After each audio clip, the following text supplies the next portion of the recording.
தமிழ்நாட்டில் இருமொழி கொள்கைதான் என்பதில் அதிமுக உள்ளிட்ட பெரும்பாலான கட்சிகள் உறுதியாக இருக்கும் நிலையில், ஏதோ தாங்கள்தான் தமிழை கண்டுபிடித்தது போல மக்களிடம் விளம்பரம் தேடி மொழிப்பற்றை விடுத்து மொழி வெறியை தூண்டி அதில் தனது தோல்வியை மறைக்க பார்க்கிறதா திராவிட மாடல் ஸ்டாலின் அரசு? பாராளுமன்றத்தில் உறுப்பினர்கள் தமிழில் உரையை தொடங்குவது தமிழுக்கான மரியாதையாக பார்க்கப்படும் நிலையில், திராவிட மாடல் அரசு ஏன் தமிழை அரசியல் லாபத்திற்காக பயன்படுத்துகிறது? தமிழுக்கு எந்த மூலையில் மரியாதை கிடைத்தாலும் அதை தங்கள் அரசியல் ஆதாயத்திற்காக மாற்றும் திராவிட மாடல் தனது நிர்வாக தோல்வியை மறைக்கத்தான் தமிழ் உணர்வை தூண்டுகிறதா?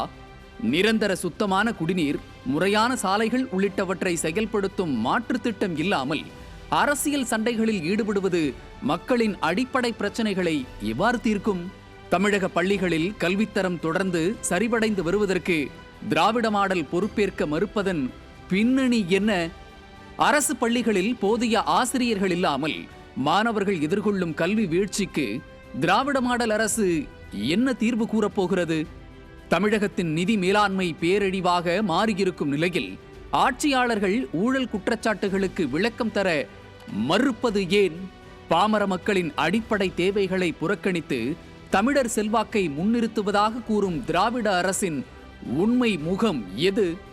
தரமற்ற சாலைகள் மற்றும் தரமற்ற போக்குவரத்து வசதிகள் மக்களின் வாழ்க்கையை பெரிதும் பாதிக்கிறது என்ற உண்மையை திராவிட அரசு மறைக்க முயல்வது ஏன்?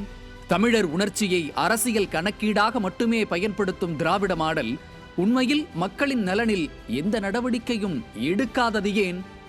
தமிழ் மொழியை பயன்படுத்தி திராவிட அரசு தங்கள் திருட்டுத்தனத்தை மறைக்க தொடங்கியிருக்கும் உண்மையை புரிந்து கொண்ட மக்களின் எதிர்கால தேர்தல் தீர்ப்பு என்னவாக இருக்கும்?